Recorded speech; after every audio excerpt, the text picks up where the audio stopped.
Welcome to the Phoenix Recap. It's a match analysis segment. This is where everything is relieved through fire. The Johnny Mini Season 2, Episode 4 just concluded. We'll be reliving every exciting moment that happened here at the Johnny Minis. And as usual, we have our guest here to speak about everything tactically that went on here between the semi-final and the final of the Johnny Minis Season 2, Episode 4. As usual, the match analysis is about to start. Stay tuned and remember, life is a game. Press play.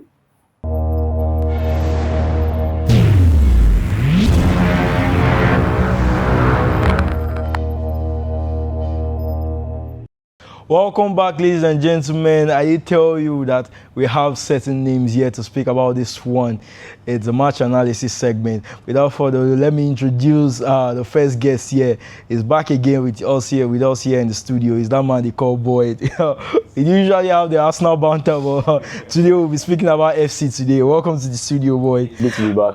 Yes. Without the second person that was us in the studio is that man they call Imaji. He's the man they call the teacher. He's a coach, he's a certified coach currently right now, and he's doing things in the FC scene. He'll be bringing his knowledge to us in the studio also. Welcome to the studio, Imaji. Always my pleasure. Before we dive into it, for both of you, how have you seen, we've had 4 champions now, we just concluded one. Well, how excited are you guys looking at the 9th of champions, the level of talent that is on show? So let me say, I'm interested because we have Farouk. Right now. I don't think Farouk was playing PSM until he came to Lagos. So that'll be very interesting. So there's Farouk, there's Nonex, there's Mitch. That's already a crazy lineup. So the remaining players who are going to be added to them, that's already tough competition as we say. So it's pretty much unpredictable, because Farouk is established already. Mitch too is up there, and then you see Nonex coming from Benin, trying to also establish himself as like one of the greats. So it's going to be interesting. Really, the first match that I'll be diving into is that one between KK and King Nonex, the king of Akwa Ibom against the king of Benin. So it was a royal clash here in the semi-final, we could say. Coming to you, Boyd, before we even dive into the match as a whole, what would you say has changed in terms of how Nonex plays compared to last season? Because this is his first appearance this season at the Johnny Minis. Well, from the games I've watched, not only in the PSM tournament, but maybe practice, I can see he's playing more professional. He knows when to attack, he knows when to keep the ball, and he knows when to sit back and wait for his opponent to have his fun.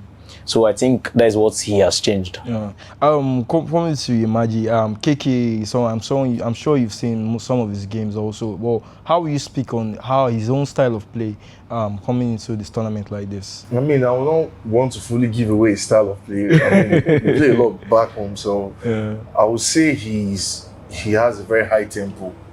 So he likes playing really fast and straightforward gameplay. Really doesn't like wasting too much time in the midfield. I even say something that people said during the time I was doing commentary. They said he doesn't care about the defense. He just wants to attack. He wants to always make sure that he outscores his opponent. We'll dive into the match next, and right from the get-go, this was the match you see had a lot of goals in it. Because the goals is what we're here. This is what gives commentators light to speak on something. A game where there are no goals, you may say maybe tight defense and all, but this game had a lot of goals in it. But let's start with the match itself from the beginning. From the early on 11th minute, we saw a good goal from KK. Will you try to speak on that, Maji? Because we saw, I think even before we dive into the goal, there's something I saw. I'm a tactics man. I even play more Football Manager than FC. And something I noticed right from the get-go was the formations they both use. We see the 4-4-1-1 and the 4-5-1, which are mostly common this year. But for this one, we saw the 4-2-3-1 for Nonex against the 4-4-1 for KK. Well, how will you say those two formations counter each other? I would say they are quite similar. It's just that the 4-2-3-1 has 2 DMs, while the 4-4-1-1 has 2 CMs. So you could say the 4-4-1 is more attacking than the 4-2-3-1. So, and this game is all about attacking, as we know. You literally score goals. Defending is almost impossible. Defending is almost non-existent in the game. You could even say at this point. Let's dive into the first goal. I'm coming back to Imaji. We saw that goal from KK, and Kakares had almost even lost the ball at that moment, but we saw him triggering Vinicius almost. But how will you speak on that goal in general? He was running down the byline, and you know the way wing plays where you are triggering runs, and he ran down the byline, and what's his name? Nonex was trying to like mark a 50-50. So he had his cursor with the defender, but he gets wrong, and Kiki kind of punished him by turning into the box and playing the pass to striker. That's really, and that was an early goal for him. I'm coming to you, Boyd, on this same goal. I think something we always speak about is the player selection for players in this game, and the person who even scored that first goal is not someone that you even see in them. Imagine, I know you're a Madrid fan, but it's not someone that you will see Madrid even starting Yanis. Someone that KK used. Just to even go through some of the play style he has in not the good play style, obviously. Low driven, game changer, incisive pass, pink pass, even rapid. So I think what we say is what comes to players' minds when picking players out of the ordinary. Well, it's 95 rated, so every midfielder they have the same stats, they have the same play styles. Every forward they have the same. Every defender they have. So when you're picking players right now, you're not more picking based on play styles. You're picking based on the body type. How depends. Like for me now, I prefer using smaller players in my midfield. So someone like, let's say, Imaji would prefer using, because I remember last year Imaji was using Gullit and the rest.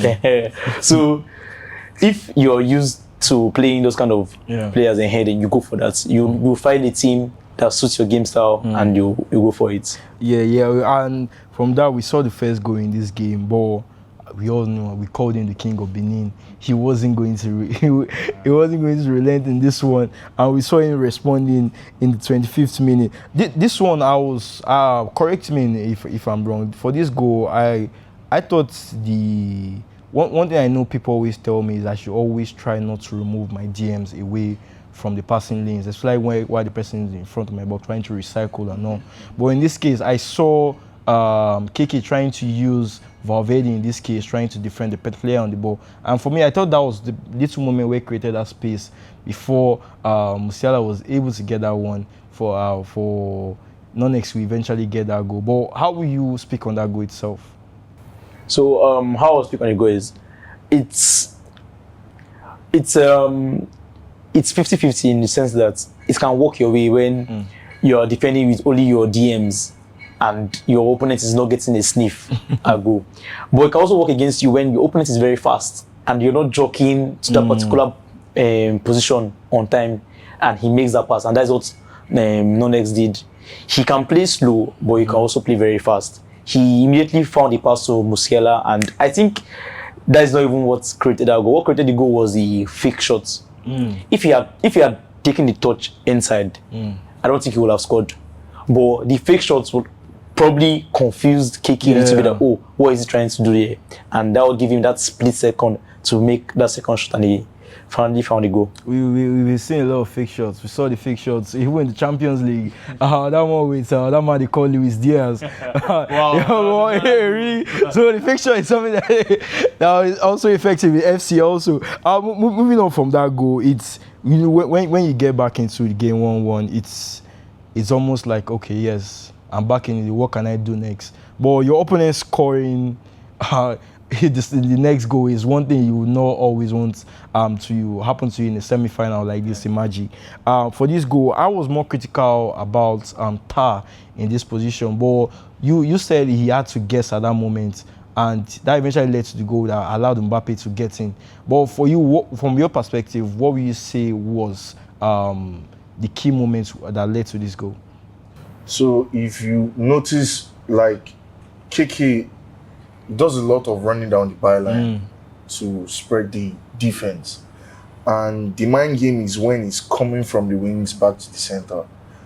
If you look at the match very well, you notice that Non-X really didn't have enough presence in the middle of the pitch when Kike was recycling. And for this particular goal, Non-X was actually marking the passing lane, and it's FIFA, the ball still went through. You know, the ball still went through, and like that's all you can basically say. You just have to pick your poison. You know. Yes, you have to pick your poison, and for every goal you have to pick the kind of goal you score, your shot selection. But for this one, we saw where that man they call Luis Diaz that we spoke about some minutes ago, with a finesse, with a weak foot. I don't think, for myself, I don't think I'd have tried that finesse, but it was inside the box. Well, for you, will you say it's always, once you are in the box, it's easier to finesse, even without it being on the player's strong foot, boy? Well, it depends on the angle. Depends on the angle. From that, honestly, when I watched that goal, I didn't expect Diaz to score from there. Especially for him, it's weak foot and too tight. It was too tight. But that's just it. When we're talking about pro players, they have it in the locker room. Yes. I one thing I always commend. I think one thing I would say during the tournaments here was, don't allow Non-X score first in any game. And Keke took the initiative by scoring the first goal. But that man, Non-X, was not going down at all.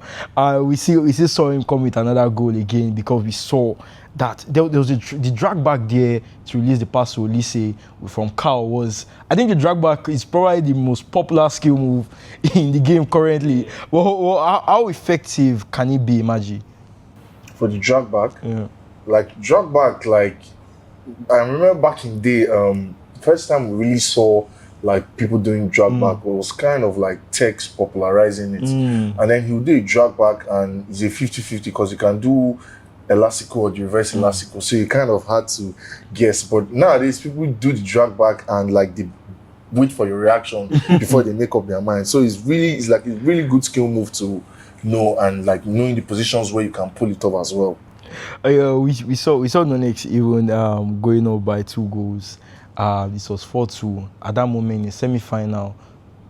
Would you say mentally, obviously you don't want to be complacent when you are playing a tournament like this, but if both of you are in those positions, our voice comes to you, but are you already thinking it's wrapped up? Or what exactly are you changing tactically, or you're still going heads on what you have in place? Well, I would not say it's because of it. It's this game where you can score 2 in less than 5 minutes. But you should always have that mentality that like you can always come back.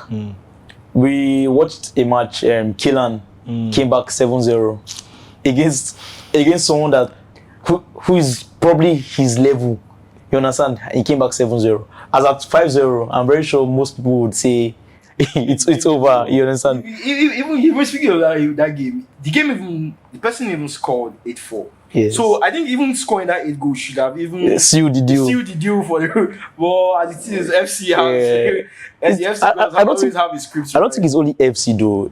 If the player has the mentality of coming back, because I don't know who mentioned it here, but this game is like basketball. Each team would have his or her own time to shine. Yeah. You understand? If I have 20 minutes to attack, I have to use my 20 minutes well. I have to score. If I don't score in those 20 minutes, the next 20 minutes, my opponent will have his chance to score. So if my opponent scores now and I'm having XG of 3.0 without any goal, what matters is who won. One thing I want to come to you, Boyd, on this one. We saw how in this game, after Nunes conceded, he reduced his depth from 65 to 61.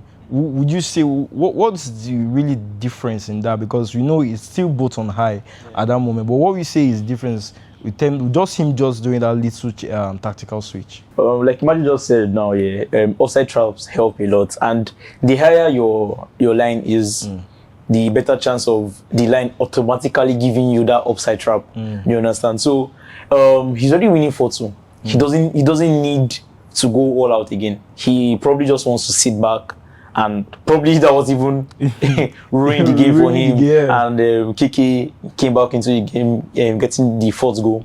But in that kind of scenario, probably I might do the same thing. I'm playing a high depth, even if it's still high. 65 is higher than 61. Let me just reduce it and see out the game. And from this, you spoke about punishing. One thing we saw from Nonex was losing the ball high up on the pitch in a very dangerous position, and he was punished by KK in this one. At that point, it was 4-3 for the scoreline. For you guys, when you are recycling or even trying to move the ball, to move it up front, to make sure that your opponent doesn't press you so much, are you just, at that moment, are you just booting it up front and you know I'm going to go and work any other thing that is happening up front, or you're still trying to pass your way out of trouble? From the way I see it, like, just the fact that he's hot right now, like, you need to understand that he's still gathering experience. That's Nonex I'm speaking about, because he had no business like giving the ball away. He's leading 4-3. The clock is going down. Even if he decides not to push the ball and recycles behind, like, the main objective is to win the game.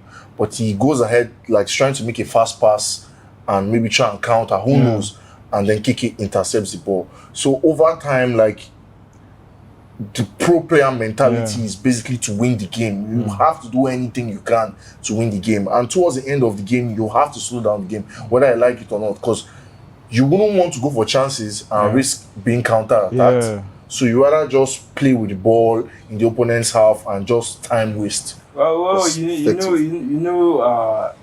the highest goal scorer prize is also on the line. So at that point, maybe gamers are also looking at, I need to score more goals. Which one is more expensive? You comment on the highest goal. Well, you choose your poison here. We saw this game eventually gets it back to 4-4 Boyd. Some good build-up play from KK, movement of the ball. And we saw it went to extra time. Both players were not able to do it. I want to speak about penalties, because I just have one strategy for penalties. Always try and roof it up.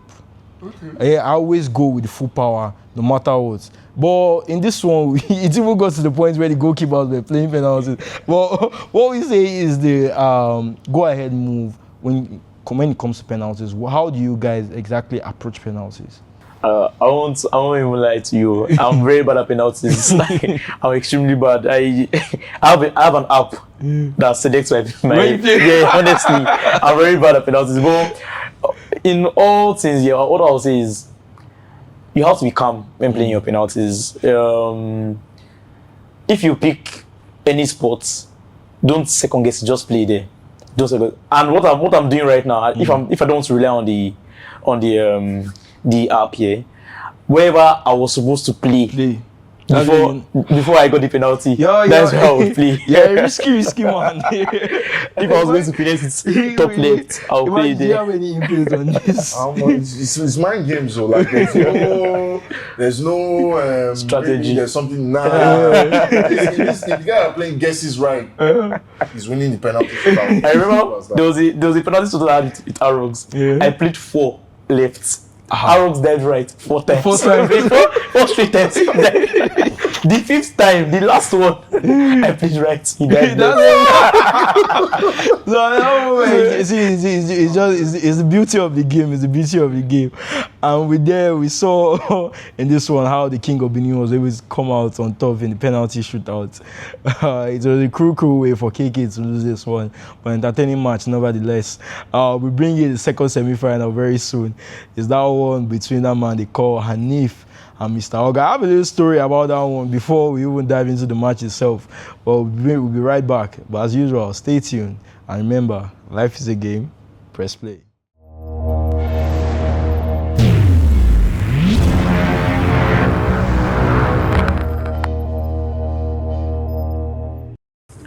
Yes, welcome back, guys. It's still the match analysis. All the Phoenix recap.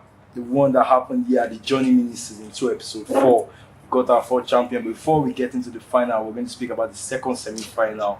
I did tell you, I have the story about this one. This one was the match between and they call Hanif and Mr. Oga. Our FC Hammer asked Hanif after his his quarter-final match, that who does he want to play, and he did call out that man, Mr. Oga. But in this one, we'll dive into the match and you see if he actually went his way. As it is now, there are 4 men remaining, 3 champions from the past. 2 of those champions will have to come up against each other.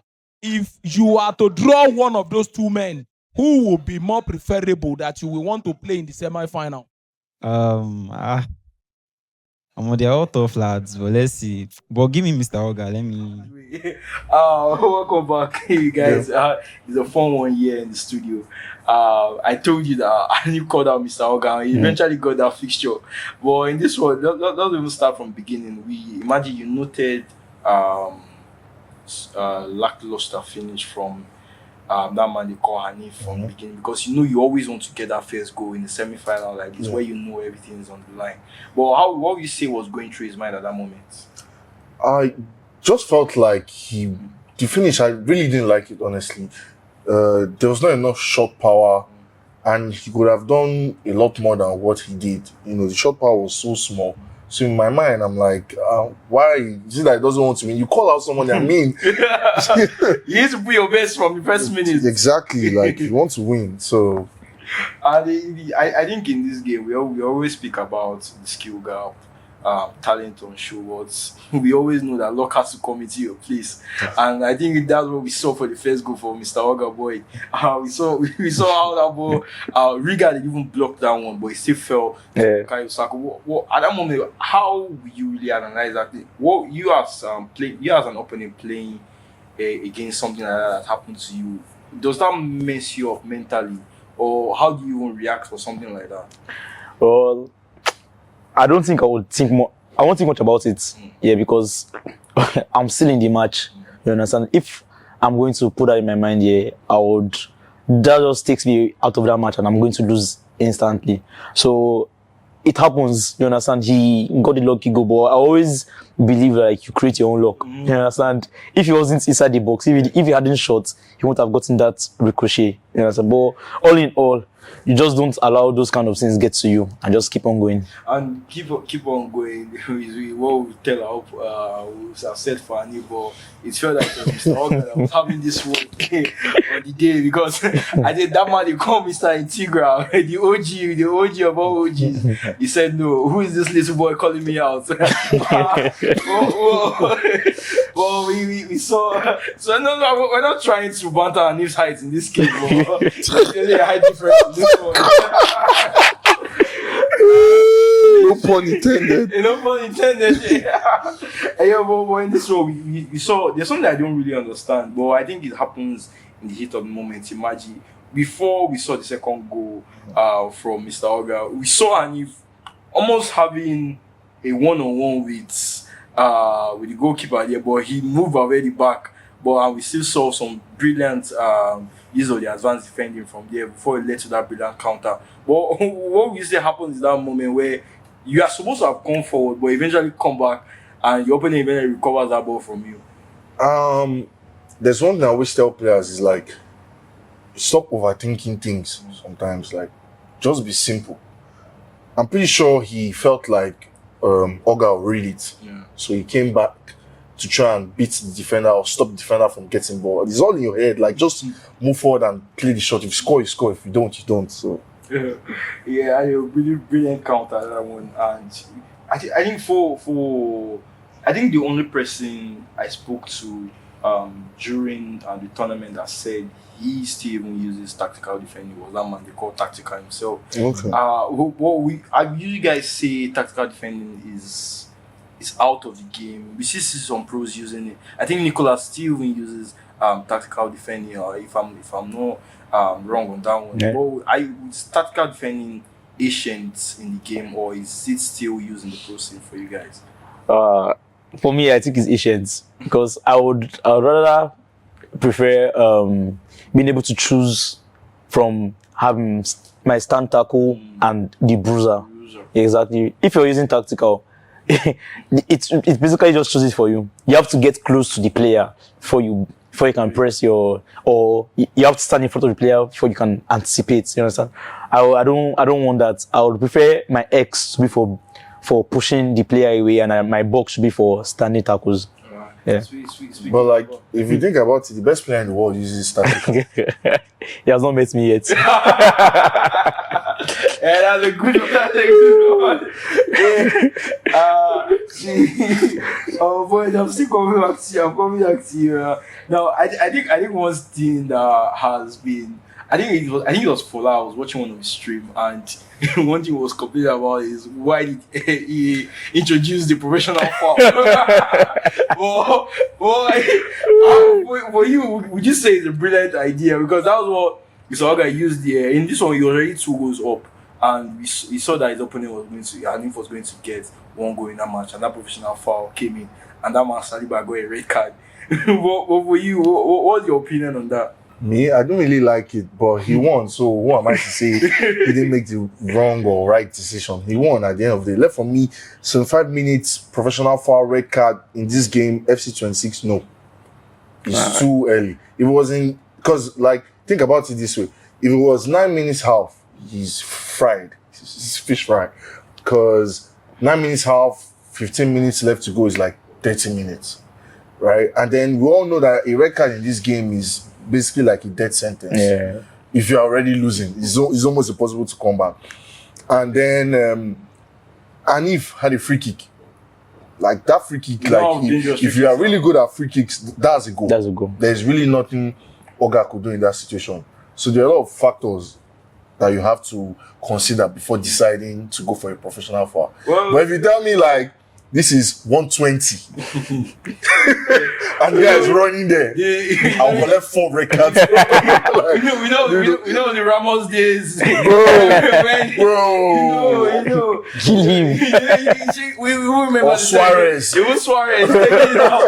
You know, they do what he has to. Yeah, definitely. Eventually get this one out. But for this one, even after that, we still saw Oga. I think one thing we'll comment about Oga throughout this match is the good use of counter.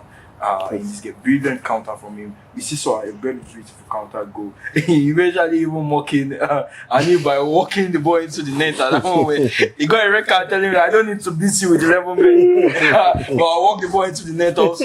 In terms of counters, how will you say they are very effective? Because I think one thing you said previously on the last episode of the match analysis was the wings is where it is at. Boy, for you, are you really a counter person or you move around the ball a lot? I'm a counter person, and I honestly believe this game is a countering game. I don't think you need to spend more than 2 passes in your midfield.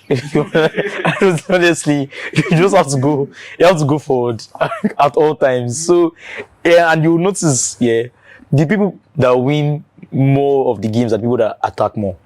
You cannot be defending and you expect to win a tournament back to back. It's not possible, and that's why we have King next. he's showing us that like he's really good at attacking, and it's and I was really surprised that like Hanif did not even get a single goal because after calling someone out, you always have to. Actually, didn't score. He didn't score a single. He didn't score this one at all. We even coming to Imaji, you noticed something about him doing too much in the box, even when he was 3 goals down. Would you say at that moment he had given up on the game in total, or what you think was going through? 3 goals down. How many minutes left on the clock? About 84. It's almost impossible. I don't think he probably lost his head because he was doing too much. I remember seeing the chance and he could shoot, but he was maybe looking for. I'm sorry, I don't want to shade any Arsenal fan. We are set up about that.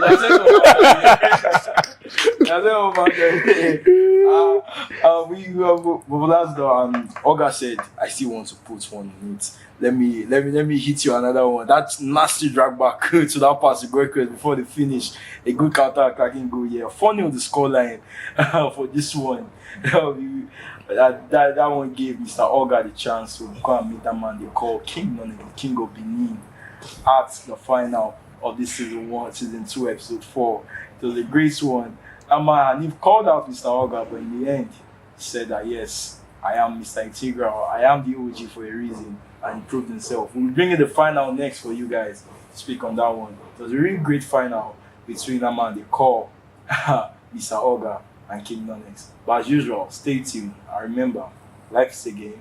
Press play.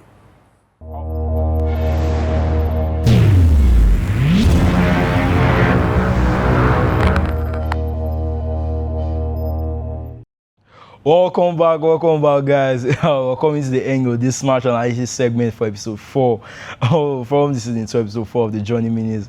I still have the guys here in the studio, but this one we'll be speaking about the final between that man they call Mr. Oga and the King of Benin, King Nonex. Yeah, at the Journey Minis season 2 episode 4. It was a match of missed chances, but still, we had to find our winner here because we know someone has to be at the Night of Champions. Mr. Oga in the last episode, where on the match analysis said he's winning the next one. Well, this one, we'll dive into how this one went down. Yeah, with Imaji and that man they call Boyd also, the Arsenal man. Well, guys, great having you guys in the studio as always. But for this one now, we saw a different game from what we've seen in both semi-finals. Those ones had high scoring matches, but this one we saw both opponents. You could say one opponent could have said if I had lost this one, he would have been ruining everything that happened. But it was really entertaining match from both men. Diving into this one, even from the 21st minute, we saw that man King Nonex on this one. You Imaji, coming to you spoke about this missed chance with Olise on the ball at this point. I was still even thinking that the reason why he decided to go for the shot directly was maybe he was scared that the opponent at that moment was going to body him off the ball, but you had a different opinion on this one. How will you speak about it? So Olise is left-footed and the shot came off his left foot as well. With competitive gaming now is precision shooting. Yeah. And the ball hit the bar. I felt like low driven would have been better, and maybe his aim should have been better as well too, because obviously we both know that hitting the bar is off target.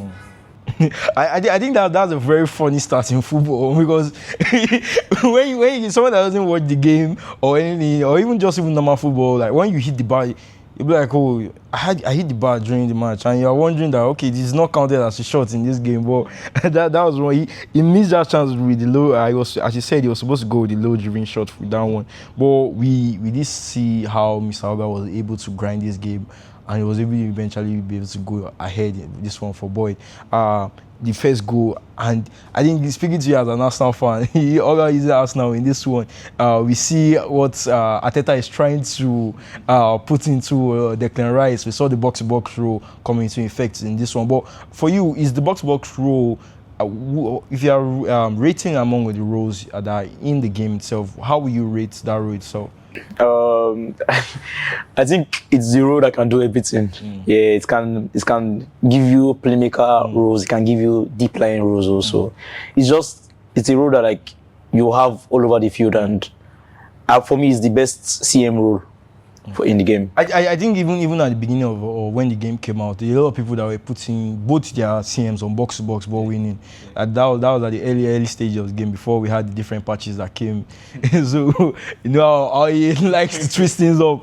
but from that we saw Oga going one goal up, and Nonex again, Imaji had another good opportunity in the 61st minute, which you could see this one. You say maybe Diaz was on his weak foot, but you still suggested that low-driven shots could have come into effect. But I'll speak on it more. So Diaz, is it RM or RW?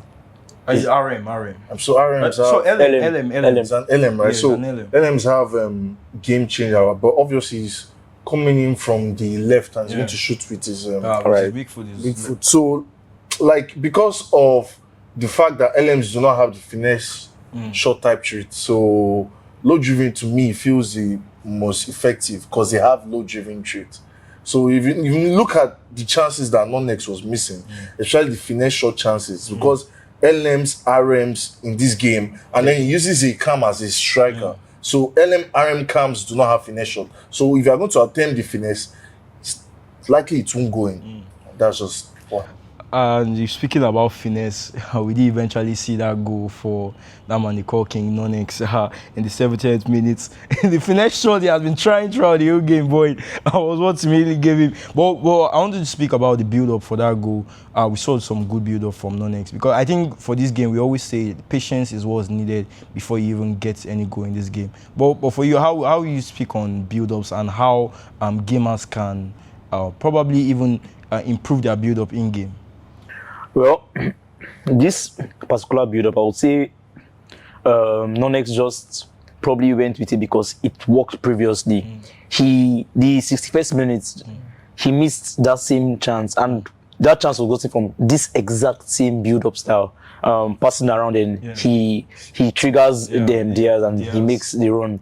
So, what I would say to improve your build-up is always attack the middle, because if you're going through the wings, you're giving your opponent enough time to put on team press and to use his offside traps.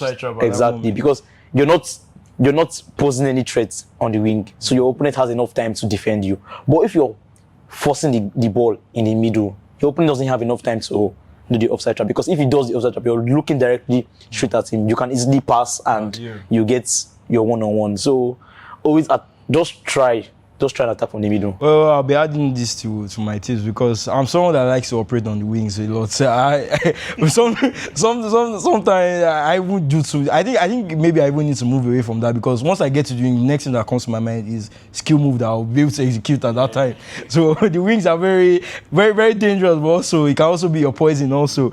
But this one, we saw the game going to 1-1, and from there on we were saying, okay, what was going to happen? But one thing we've seen the game improve. Obviously we still complain about certain things. But for you, Imaji, you said something is back. You said the long ball is back into the game. Well, what made you say that from what you watched today from the final? All right, so there have been a lot of tournaments I've been watching, and I've been noticing a little bit of like the FIFA FC25 through balls back, that like those shit, like it was crazy to mark it to begin with, and EA had to nerf it in 26. But it's like they're bringing it back, because I'm seeing a lot of players, some have gold long ball, some do not have the gold long ball, and they're just launching the ball. And I'm seeing a lot of one-on-ones coming out from me. So I'm like, what is going on? People need to pay attention, like try and experiment with long ball, you know. Yes. What I won't speak about is, I think I always say this, my favorite game from EA was when it was still FIFA. That was FIFA 14. There was a dangerous thing that was usually happening when you are using the MSN back then. So there's a particular part of the pitch that once you get with Messi, once you finesse from there, it's almost a certain goal. So those kind of things I used to love them. Before now that we have all the old play styles, you have even player roles coming into play that players don't have certain things they can't do. Back then, it's Messi from that position. It's GG's for you. But even speaking about things that I always say that are no longer really in the game is the slide tackle also, because in this one, even before we come to the slide tackle, I think the good counter from, we're speaking about counters before, I think we complimented how good the counter was from Mr. Oga in the match against Hanif. But this one, we saw that counter with that man they call Nicholas Jackson. As a Chelsea fan, I don't really like him, but it was someone that Nonex decided to bring into the game at that point. And you could say Nonex was unlucky for that one, because the ball eventually came off the bar and hit Hurricane, and it was offside for a goal. But at that moment, will you say the reason why that shot, or maybe that didn't work properly, was because Jackson was being played out of position, because he kept him as an LM, removing Diaz? But I don't know if that was maybe something that came to your mind while watching that goal. So like, I remember he did the finesse. Yes. Was it finesse? Yeah, he did finesse. There was a ball rule to get into proper space before. So, should be told, FUT or anybody with the finesse play style, guaranteed goal. He did the perfect thing there. He did a ball roll and a finesse. Ball roll will give you the angle, and then the finesse will finish. But because Jackson is an LM, right? Yeah. He doesn't have finesse. So therefore, he can't curve the ball as much as he should. Yeah. So, in my own opinion, that particular chance he should have gone for a game changer, low driven. Perfect. And that one, that was probably almost the last chance that you see, proper chance in 90 minutes. Well, I was speaking about slide tackle before, and Nonex in this game, while on commentary, a lot of people were like, oh, why is he missing these chances? But at this moment, you also have to also speak about how Oga was defending, and there was a really great strike tackle in the 94th minute from Mr. Oga. I don't know, do you guys constantly? I think the people say Flick is the one they say Dragon slide tackle. That is known for what. But do you guys really enjoy the slide tackles in game, or it has become so bad that you're always scared to give away a penalty, Boyd? Well, I don't use slide tackles. I don't like them. But I would say the people that use them and people that use them well, I would mention Flick, I would mention Mitchell. If you can use slide tackles, it's going to elevate your game. There are so many chances that you will take, or your opponent will take, and you expect the ref to blow. But it's game on. Keep on playing, and that's just because you're good at sliding. So if you can learn it, it's a good niche skill to learn. I'll come in to you for this one, Imaji. I think on a different segment from this one, you were speaking about, I think it was the Night of Champions, where we were talking about Adefola and Zadok at that point.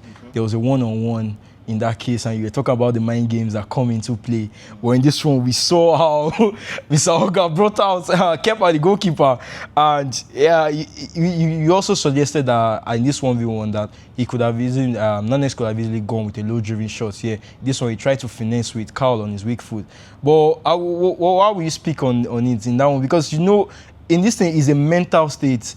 The journey minutes, especially on that main stage. But you're even getting a lot of people shouting outside, especially after missing certain chances. What we say was going through his mind at that point? I can't remember who was in as striker, but imagine you cut into the box. Carl was in Carl, right? He's right-footed. Yeah. Right? And Nonex did finesse with his weaker foot to the other side. Like, that was just weird, like, to be honest. He could have done a lot more things than that. Could have shot near post, could have done game changer. Carl actually has the game changer play style. So why need to go? Like, imagine he lost the penalty shootout. Won't be having this. You know? But still on that one, you were speaking about finishes and misses. We also noted the horrible finish from Kane with his weak foot in that one. At that point, it was basically open goal for Nonex, Boyd. At this moment, how will you say? What's the advice you give to players that how can they handle pressure, and how can they maximize those kind of moments in a final like that? Well, practice makes perfect. I feel that if you keep on shooting the ball to this exact spot, you'll get it 10 out of 10 times because you'll be practicing and practicing and practicing. You understand? So if Nonso or any other person that is finding it difficult to finish, because we're commending him for his counter attacks, but he doesn't have the final product, which is the goal. So we cannot commend him for that. You understand? So I just feel you have to just keep on attacking, keep on trying things out. Always try new things, because you don't know what would be your own like secret weapon. You understand? When I'm learning something new, I don't usually try to learn it with someone that is good enough as my level. No, I'm trying to learn it with someone that we can be going back and forth, because while I'm testing out new things, you can also be going at me. You're trying to, you understand? So always try to learn something new each day, and you don't know what you stumble upon. And in this one, after that chance, his late went to penalties. I find it very interesting when we have to play penalties. It's very cruel for me. But when it comes to penalties, it's just to throw some shade out. Yeah, it's the Arsenal team to bottle in the final, to bottle in the final like this. And Nonex in this one was able to come out, especially actually going through. I think this is the second time now. It's back-to-back episodes now that Oga has lost on pens. The last one, it was Merlin that knocked him out. before even the quarterfinals on penalties, and this one also he lost on. So that might be something that he needs to actually even work on.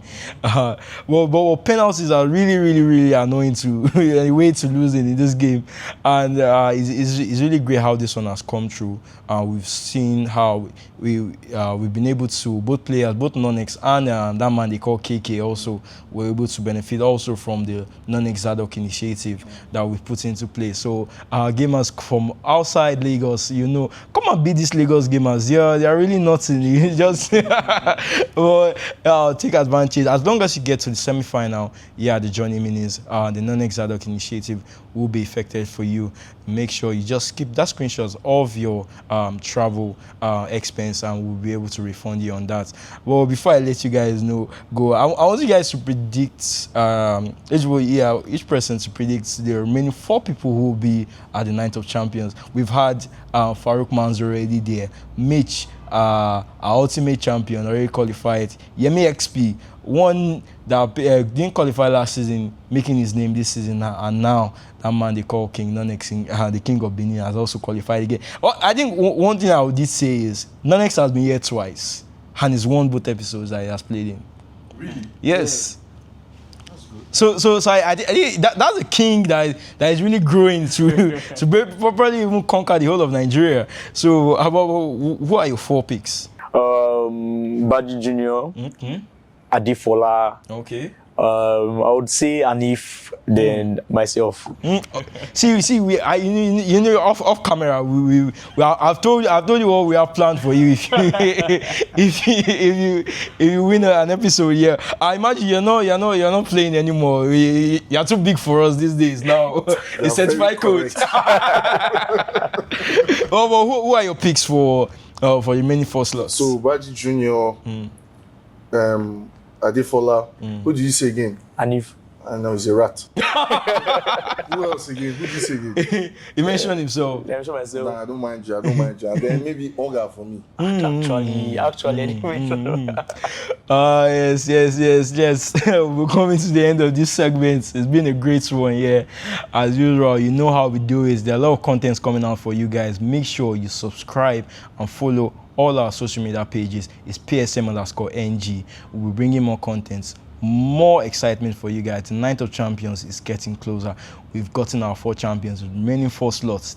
You guys should come and compete and make sure you're trying to prove that you're best of the best here in the nest. And as usual, stay tuned and God bless. And remember, life is a game. Press play.